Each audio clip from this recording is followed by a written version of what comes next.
Finalmente parece que o governo federal entendeu que mais, em paralelo ao socorro das vítimas do Rio Grande do Sul, há necessidade também da destinação de recursos, principalmente para as pessoas que perderam tudo, perderam suas casas, perderam roupa e perderam o emprego. E agora se aproxima também uma triste realidade.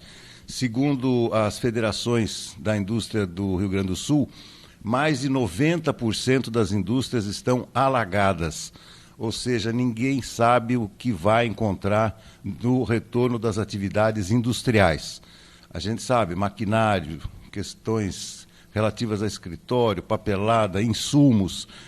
O Rio Grande do Sul, além do desastre natural, além do desastre humanitário, enfrentará em poucas semanas o desastre da falta de empregabilidade. Isso é muito grave, porque as pessoas dependem das suas atividades para a manutenção das suas próprias vidas. O governo federal sinalizou que irá destinar quantias para essas pessoas através de um cadastramento prévio. E isso será urgente nos próximos dias, porque as pessoas, na medida que as águas baixarem, e não há previsão para isso, inclusive Porto Alegre deve ficar alagada por mais um mês, essas pessoas têm que comer, essas pessoas têm que comprar insumos de higiene. Enfim, a situação vai ficando cada vez mais dramática no Rio Grande do Sul, enquanto seguem serviços, né, dos voluntários, principalmente no resgate das vítimas e também no resgate de alguns pertences que sobraram. O governo tem que agir e agir rápido para destinar recursos não só para o governo, para as cidades, mas também para os seus habitantes. O Farol de Limeira está no ar.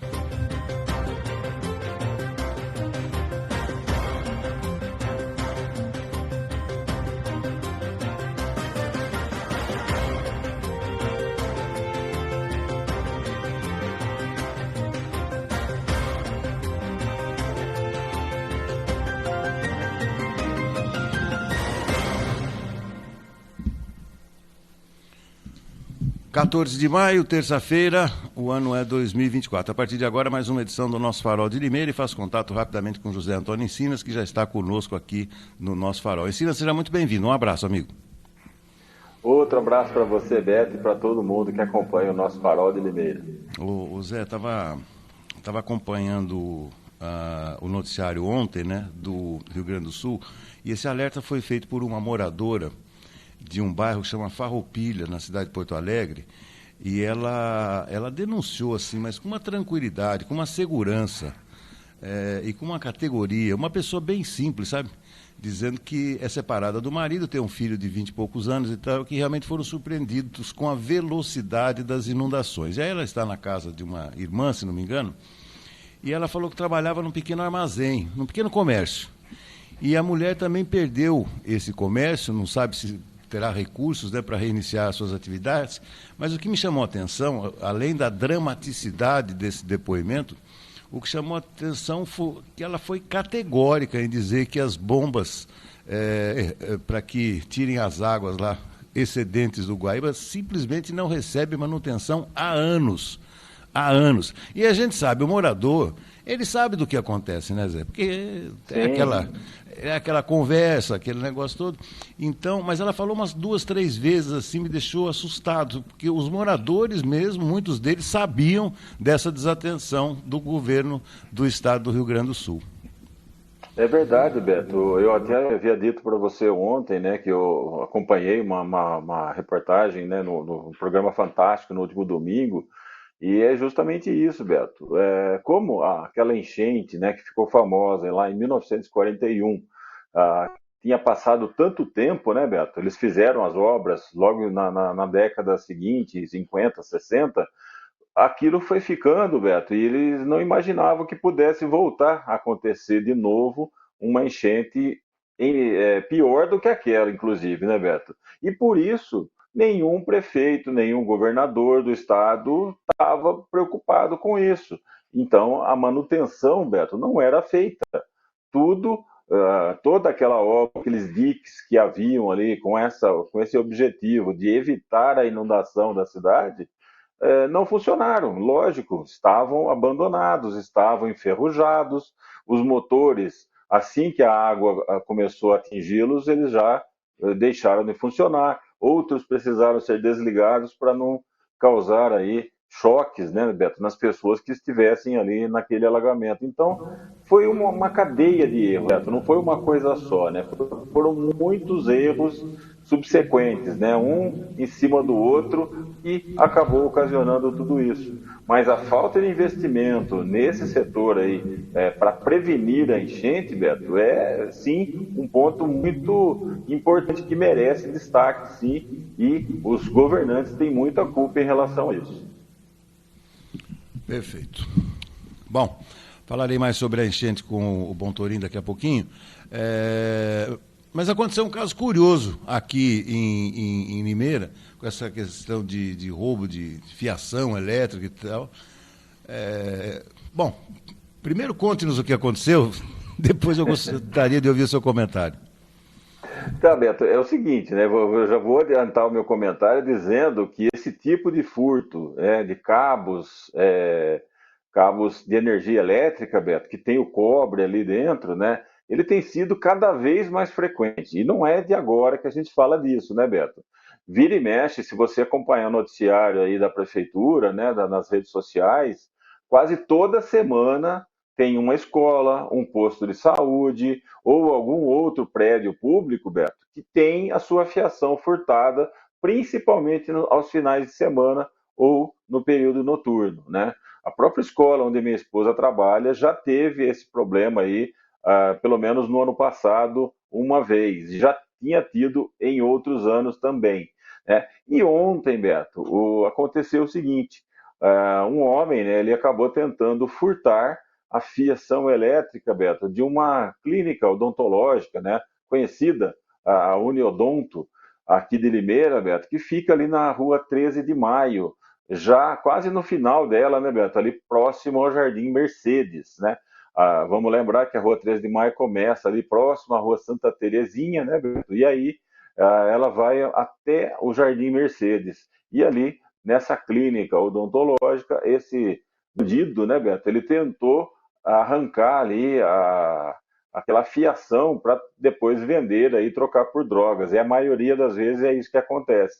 Só que ao mexer ali, Beto, no relógio de força ali da clínica, ele acabou causando um curto-circuito nos cabos ali. E o que aconteceu, Beto? Ele saiu correndo e começou a pegar fogo nessa fachada aí da clínica. O que aconteceu na sequência, Beto? O fogo e a fumaça invadiram ali a recepção da clínica e isso fez disparar o alarme, né, para o proprietário ali da clínica, né, para o dono, para a pessoa responsável pela clínica. Ao verificar pelo celular, Beto, as imagens ali de que estava começando o incêndio, ele prontamente ligou para a Polícia Militar e também para o Corpo de Bombeiros, que seguiram para o local, Beto, e conseguiram, graças a Deus, conter as chamas ali, quando elas ainda estavam bem no início, né, Beto? Por pouco, né, essa tentativa de furto poderia ter causado um grande incêndio ali, né, numa região que tem muitas residências também, né, Beto? Tem muitos estabelecimentos comerciais, como essa clínica, mas também ali eu sei que tem muitas moradias, né? Então, por muito pouco, né, a tentativa desse furto não causou aí um incêndio, né, que poderia ser de grandes proporções, Beto. Quer dizer que então o marginal, quer dizer, se deu mal, mas causou prejuízo aí. Mas causou prejuízo. Mas causou muito prejuízo, né, claro. Beto? Imagina agora, a empresa ela vai ter que contratar uma empresa aí que faz esses reparos aí elétricos, né, Beto? Ou seja, pode ser, às vezes, precisa até trocar ali o postinho padrão, todo aquele maquinário, aqueles cabos, né, Beto? Todo aquele equipamento que faz com que a energia possa ser passada ali para o prédio, né? Tudo isso vai ter um custo, né? E a empresa vai ter que custear isso, além, lógico, das chamas que acabaram danificando uma parte ali da fachada da clínica, né, Beto? Da recepção ali, ou seja, muito prejuízo aí para o pessoal da clínica odontológica, enquanto que o bandido acabou fugindo, Beto. Disseram que ele fugiu para a direção lá da estação rodoviária, mas não foi localizado, né? Ele vai ser difícil aí, talvez uma imagem possa fazer com que as pessoas, os policiais depois consigam encontrá-la, mas não, eu não acredito, não, acho que fica mais difícil, se não pega bem no dia mesmo, na hora, né, Beto? Fica mais difícil depois para localizar. Claro, claro, sem dúvida nenhuma. Zé, vamos aí, a Secretaria de Mobilidade anunciou ontem que a rua Barão de Campinas foi desinterditada lá no alto, perto da igreja São Benedito, né? É isso, para baixo um pouquinho ali, né, Beto? Naquele trecho em que estava desde a rua Tiradentes, desculpa, desde a rua Doutor Trajano, Beto, já tinha aquela interdição ali, né? E fechava até a rua Barão de Campinas. Então, esse trecho da Barão de Campinas, Beto, então que vem ali desde da igreja, como você falou, e segue, né, ali até o centro da cidade, né, está liberada ao trânsito. Ainda não está completa, né, Beto, a obra, ainda falta muita coisa lá, mas para o trânsito da cidade é uma boa notícia, né, Beto, porque estava realmente uma confusão ali, a gente tinha que fazer caminhos alternativos para passar por ali. Eu, inclusive, fui até fazer um exame de sangue num laboratório que existe ali, Beto, e estava bem complicado, viu? Isso recentemente, inclusive, e agora, com certeza, vai facilitar a vida de muitas pessoas que trabalham ali naquele trecho, né, Beto? Ou também que passam por ali todo dia para chegar aí para o seu trabalho. Não, e aí essa intervenção fez com que o trânsito se deslocasse muito. Sabe para que região? É para aquela região do tiro de guerra ali. Ela ficou... recebeu um fluxo bem maior de automóvel, porque não tem como você, desse lado da cidade, descer para o centro, né? São não poucas tem, as alternativas. Fica mais complicado. E agora, né, com essa abertura aí, com certeza vai facilitar e muito, né, Beto, a vida aí das pessoas que estão daquele lado ali, né, Beto, da igreja São Benedito e que pretendem chegar ao centro. Então vai facilitar bastante.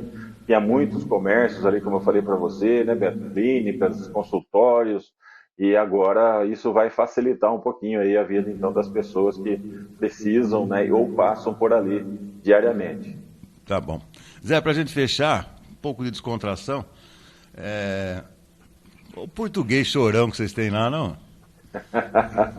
Nessa daí ele foi chorão mesmo, Beto, concordo, porque no ano passado o Palmeiras jogou várias vezes em Barueri e foi campeão, e agora... ao jogar lá, ele fica reclamando de que, se continuar jogando lá, ele não garante que o time pode ser campeão, né? Não cobrem título. Mas isso aí foi um choro dele mesmo, Beto, porque nada a ver, né? O Palmeiras já indo todos esses últimos anos aí, desde que o Allianz Parque foi construído, sempre precisou jogar fora, né, Beto? E nos últimos anos tem jogado lá em Barueri, onde o torcedor palmeirense não gosta de comparecer, viu, Beto?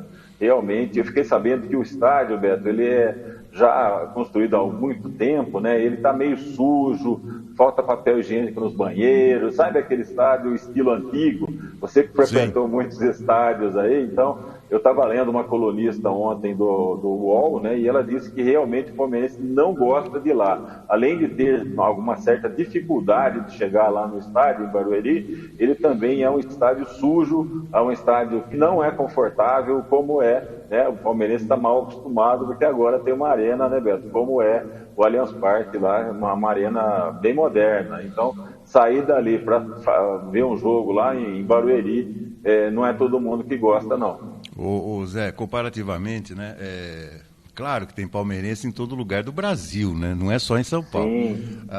Mas para quem mora lá em Perdizes, lá naquela região, é comparável você sair de lá para ir para Barueri do que você sair de Limeira para ir para Jundiaí, vai. É uma coisa assim, terrível. Quer dizer, não vou dizer Jundiaí, mas seria Campinas. Sair daqui para ir para Campinas. Para ir para Campinas. Na verdade, a distância, Beto, ali da Pompeia, né, da onde o Palmeiras está localizado, até Barueri, é 30, mais ou menos, 30 quilômetros, Beto, é a distância. Só que o trânsito naquela região o trajeto não é muito terrível. legal. O trajeto é terrível, né? Isso que eu ouvi, né, das pessoas que vão com frequência, que é complicado para você chegar lá e depois é mais complicado ainda para sair. Todo mundo quer sair ao mesmo tempo, Exato. são ruas mais estreitas e apertadas, ou seja, tudo favorece ao torcedor não querer ir lá. A única vantagem de Barueri em relação ao Allianz Parque, Beto, é que os ingressos custam menos, né? Bem menos, aliás, né? Um terço do valor do que é cobrado em São Paulo é cobrado ali em Barueri, porque o estádio também não comporta, né? Não tem assim grandes atrativos, Beto. Perfeito, perfeito. Tá bom. Vamos seguindo. José Antônio, muitíssimo obrigado. Uma ótima sequência aí de terça-feira e até amanhã. Grande abraço. Tchau, tchau. Até amanhã. Muito bem. Vamos até a redação na Tribuna de Limeira. Vou bater um papo com o Antônio Cláudio Bontorim, que já está conectado conosco. Bontorim, seja muito bem-vindo. Um abraço. Um abraço, Beto. Obrigado. Você sabe por que o nosso português é tão criticado pela mídia? Porque ele dá um show nas entrevistas coletivas, ele coloca todos os jornalistas debaixo do chapéu. Ele coloca todos os comentaristas bem aonde eles deveriam estar, porque o jornalista esportivo, aquele que faz a cobertura setorial, ele não gosta de ser contestado, né? Nós tínhamos aqui em Limeira jornalistas que eram considerados derrubadores de técnico da Inter e do Galo, né? Qualquer crítica que eles faziam pelos programas de rádio que tinha, eles derrubavam o técnico. Isso na década de 80, né? 80 até 90 aí, né? Então é isso aí, Beto. Os jornalistas não gostam de uma pessoa que tem uma certa cultura como ele tem, né? E esbalda no seu discurso aí toda a sua capacidade de raciocínio, né? Não, mas ele é muito bom nas entrevistas, né? Mas concordo plenamente com você. Os jornalistas não gostam de ser contestados, né? Eles dão a opinião ali, o cara tem que se sujeitar a ela, né? Cláudio, vamos falar de pesquisa eleitoral. Nem bem tivemos as eleições para as prefeituras desse ano e já saem aí algumas pesquisas para a sucessão do presidente Lula e alguns dados curiosos, né? Uma que quase a maioria dos eleitores acham que o Lula não merece uma nova chance. Porém, colocado em confronto com o governador de São Paulo, Tarcísio de Freitas, o Lula está na frente. Também foi avaliada a ex-primeira-dama Michele Bolsonaro e a avaliação negativa dela, né? Ou seja, os índices de rejeição da Michele são altíssimos também. Você deve ter visto essa pesquisa, gostaria da sua análise. Sim, os índices de rejeição dela e do próprio Bolsonaro são altíssimos, né? O Tarcísio é quem se sairia um pouco melhor nessa disputa, né? Para concorrer à presidência da República. É evidente, né, Beto, que no embalo das eleições municipais, né, os institutos façam essas pesquisas, né, nível nacional, também para medir um pouco como que anda o humor do brasileiro, né? E eu acredito que essas pesquisas refletem, como todas as pesquisas refletem aquele determinado momento, né? E elas podem mudar, elas mudam com certeza. E também, às vezes, você tem uma pesquisa que é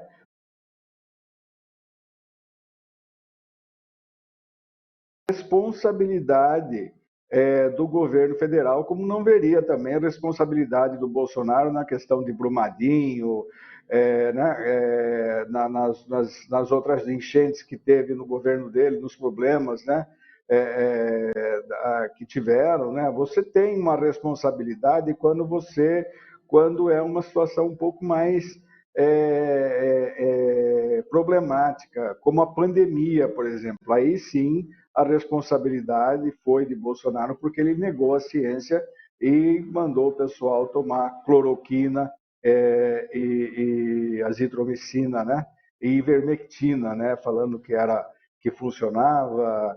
E eu estive numa consulta recente com um neurologista e ele, conversando comigo, perguntou, né, se o meu problema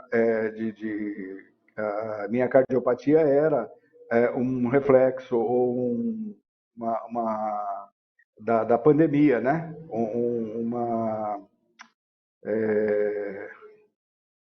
Um resultado. Eu falei, não, foi bem antes. Ele falou, porque, olha, muita gente que teve Covid, teve o problema depois, morreu de morte súbita e muitos deles tomavam a azitromicina e a cloroquina era potencialmente perigosa para quem tinha essa cardiopatia que é a arritmia, né? Então, Beto, aí é uma questão realmente de responsabilidade mais local. Se você pegar a questão sério, é nesse ponto que entra o governo federal, né?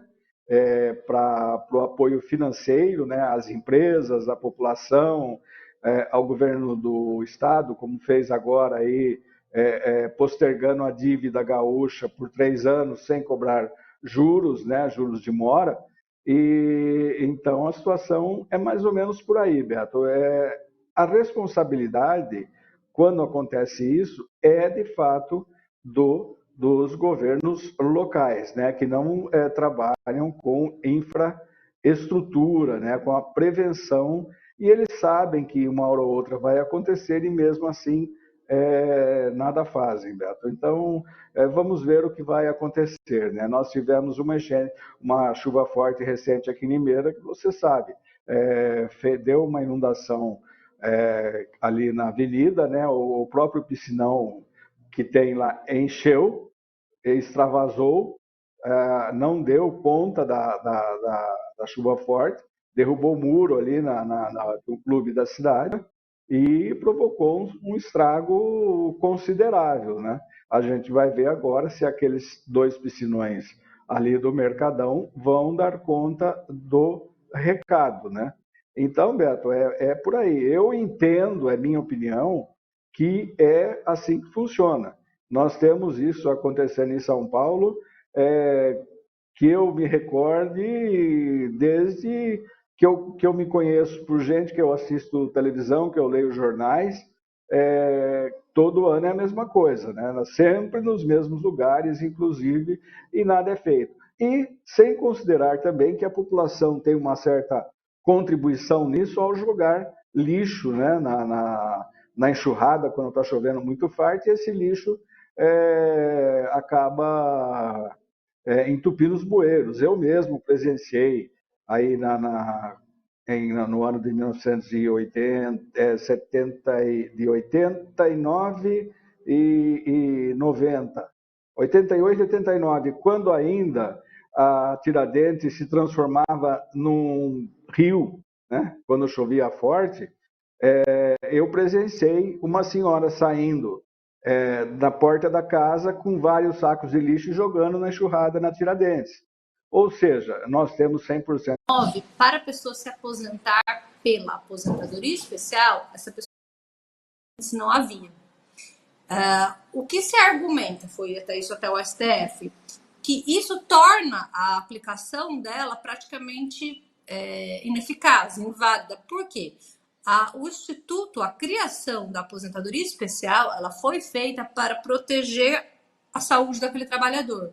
Então, aquele trabalhador, para ele não ficar muito tempo exposto à atividade, a agentes que fazem mal para a sua saúde, a lei determinou que ele se aposentasse mais cedo para preservar assim a sua saúde.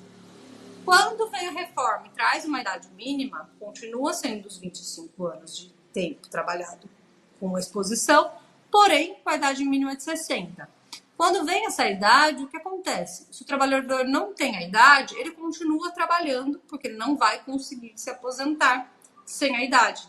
E aí cai por terra todo esse respaldo protetivo para o trabalhador. Então, esse foi um dos argumentos que foi levado ao STF, que está se discutindo sobre a aposentadoria especial e sobre os detalhes das implicações que ela teve depois da reforma da Previdência. E a argumentação é exatamente essa, né? De nada adianta a pessoa ter um benefício de se aposentar mais cedo se ela vai continuar exposta aos agentes nocivos, né? É isso. Sim, exatamente. Aí ali no STF, o ministro Alexandre de Moraes, ele suspendeu o julgamento que estava previsto para continuar. Até agora nós já temos 4 votos, 2 favoráveis e 2 contra. Para 2 ministros que votaram a favor da reforma foi o Luiz Antônio Barroso e o Gilmar Mendes. Do ponto de vista deles, o fato de eles estariam igualando as pessoas que trabalhassem ao mesmo tempo, receberiam o mesmo valor. E que essa condição seria uma condição para fazer com que as pessoas parassem, incentivar as pessoas a trabalharem em outra atividade e não continuar trabalhando no período especial. Ou seja, já que ela não vai poder trabalhar ali, que elas fossem procurar outras funções. Então, seria um incentivo do ponto de vista deles. Por outro lado, que é o lado que eu concordo, tem o voto do ministro Edson Fachin, e também foi acompanhado pela ex-ministra Rosa Weber. E o que ele disse? Que na verdade não é isso, que não tem como se igualar situações desiguais. Então, uma pessoa que trabalhou a vida inteira em atividade vem um contra-argumento pelo ministro Edson Fachin, o que ele disse? Que, na verdade, aquela pessoa que trabalha com atividade insalubre, ela não consegue trabalhar por tanto tempo. Então, por exemplo, ela não vai conseguir, nesse exemplo que eu inventei, chegar até os 40 anos. Então, ela vai se aposentar com, vou imaginar que cabe uma regra, com 30 e poucos anos. Essa diminuição, ela teve menos tempo trabalhado, que vai gerar uma renda no valor menor. Ela não vai conseguir trabalhar o mesmo período que uma pessoa que trabalha dela, o fator previdenciário, que era um redutor por conta da idade. Se a pessoa fosse muito nova, diminui o valor da aposentadoria. Na aposentadoria especial, não. Aqui eu estou falando até 2019.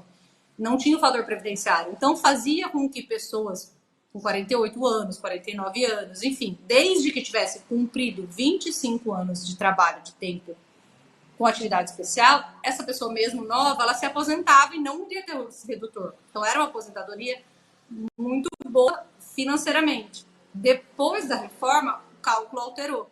Deixa de ser 100% e passa a ser 60%. Então, isso é um ponto técnico. Mas o outro argumento que foi trazido pelo ministro foi que a própria pessoa não tem como a gente igualar 2 pessoas que são condições iguais. Porque aquele que trabalha com atividade insalubre, ele não vai conseguir continuar por muito tempo trabalhando com atividade insalubre, porque a própria exposição vai causar mais cansaço, trazer prejuízo à sua saúde, ele vai precisar se afastar. No momento que ele se afasta, ele tem uma aposentadoria menor, porque ele trabalhou menos anos.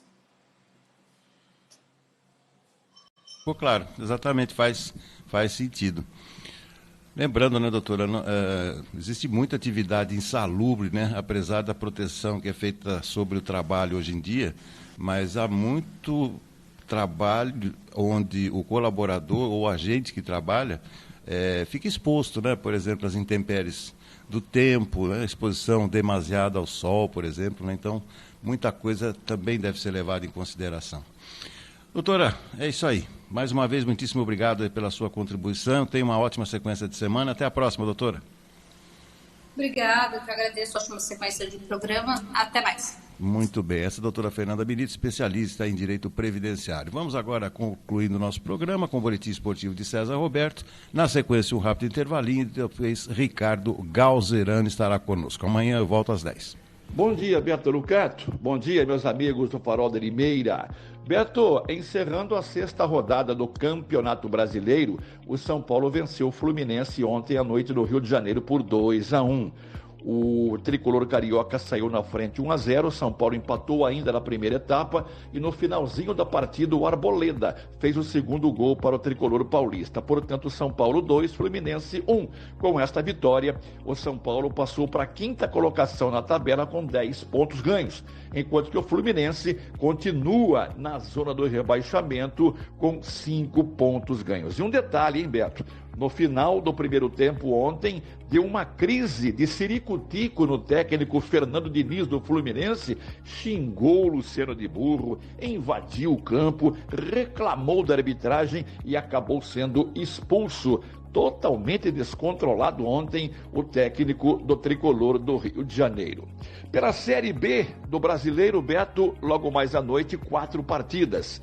Em Goiânia, Vila Nova e Novo Horizontino às 19 horas. Em Florianópolis, Avaí e CRB no mesmo horário. Em Ribeirão Preto, Botafogo e Chapecoense, 9h30 da noite. E no mesmo horário em Curitiba e Guarani Futebol Clube. Sul-Americana, Beto, Corinthians em campo logo mais à noite. Ai, hein?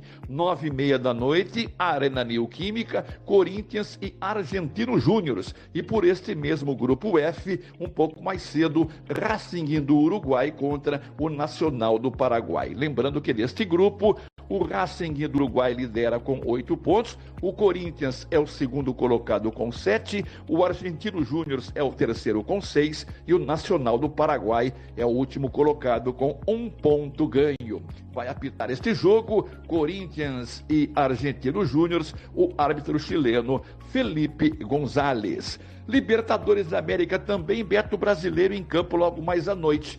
Peñarol e Atlético Mineiro vão jogar em Montevidéu às 19 horas. O time uruguaio é o segundo colocado no grupo com 6 pontos ganhos e o Atlético Mineiro é o primeiro colocado com 12 pontos, já classificado para a próxima fase. Beto, uma notícia, né? Uma informação que ontem bombou nos meios esportivos foi sobre a possível saída do goleiro Cássio do Corinthians para o Cruzeiro.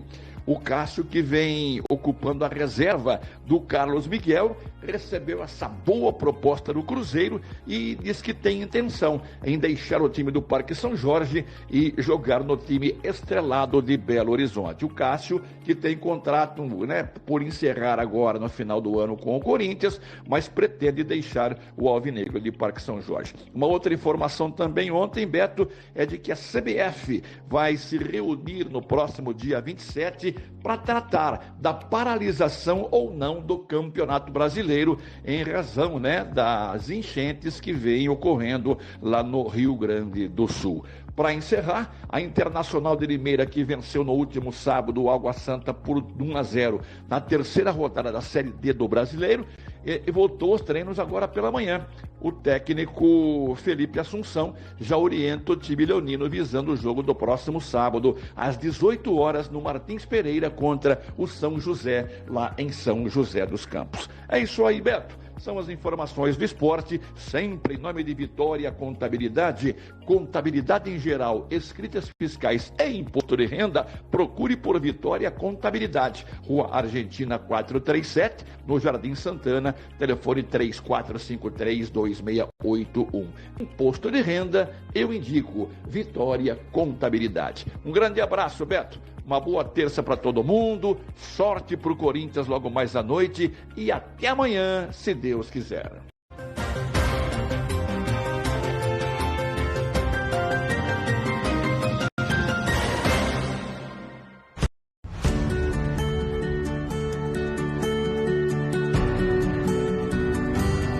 Quer investir na área mais valorizada de Limeira? Esse é o Cidade Universitária 2. Todo o sucesso do Cidade Universitária 1, agora em seu segundo e último módulo.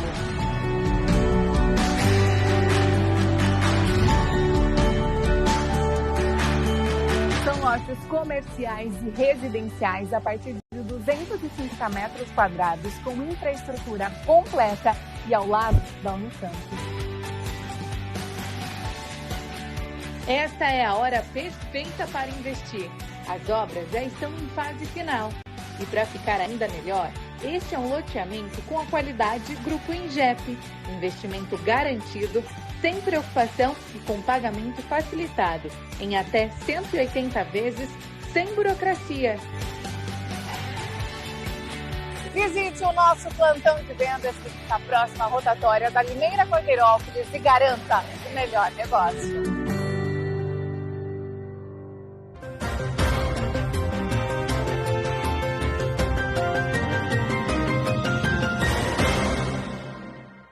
Eu vi ontem um vídeo do Arnold Schwarzenegger, que todo mundo conhece, né? Foi fisiculturista famoso, depois foi astro de Hollywood em filmes de ação, governador da Califórnia, o estado mais rico dos Estados Unidos. Hoje é um empresário, está com 76 para 77 anos e continua nativo. E ele falou, baseado numa pesquisa, que 76% dos americanos não gostam onde trabalham, não têm prazer de ir trabalhar. E ele falou que uma das coisas, eu acho que não é só nos Estados Unidos, eu acho que isso serve para nós brasileiros também, essa imensa porcentagem, se não for até maior. E ele fala que uma das coisas fundamentais para a pessoa que começa a trabalhar, o que está trabalhando, é ter objetivos. Ele falou que quando ia puxar ferro, no começo da carreira dele como fisiculturista, ele tinha algo em mente, algo maior. E é isso que move as pessoas para frente. E isso que eu acho que falta muito hoje no Brasil. Incentivo para as pessoas irem à luta. Não atrás apenas do salário, mas de um objetivo de galgar degraus profissionais. O cara começa de auxiliar geral, ele tem que pensar que se eu for um bom auxiliar geral, eu posso ser promovido. E isso em qualquer profissão. O que se vê muito hoje em dia é o contrário e não se vê autoridades falando sobre isso. Eu queria ver um prefeito, um governador, um presidente da República falar isso em rede nacional, por exemplo. Um presidente falar assim, trabalhem, dê duro, sejam batalhadores que vocês vão conseguir vencer na vida, subir degraus. Porque quem trabalha sem objetivos é uma pessoa com tendência infeliz. E o que acontece isso também com os aposentados. A pessoa que torce desesperadamente para aposentar, aí se aposenta e não sabe o que fazer com o tempo livre. Ele precisa ter um objetivo traçado para o período que ele estiver aposentado. Enfim, qualquer pessoa que vença na vida, em qualquer circunstância, não falo do ponto de vista econômico apenas, ela tem e teve objetivos. Sem objetivo, as pessoas não saem do mesmo lugar.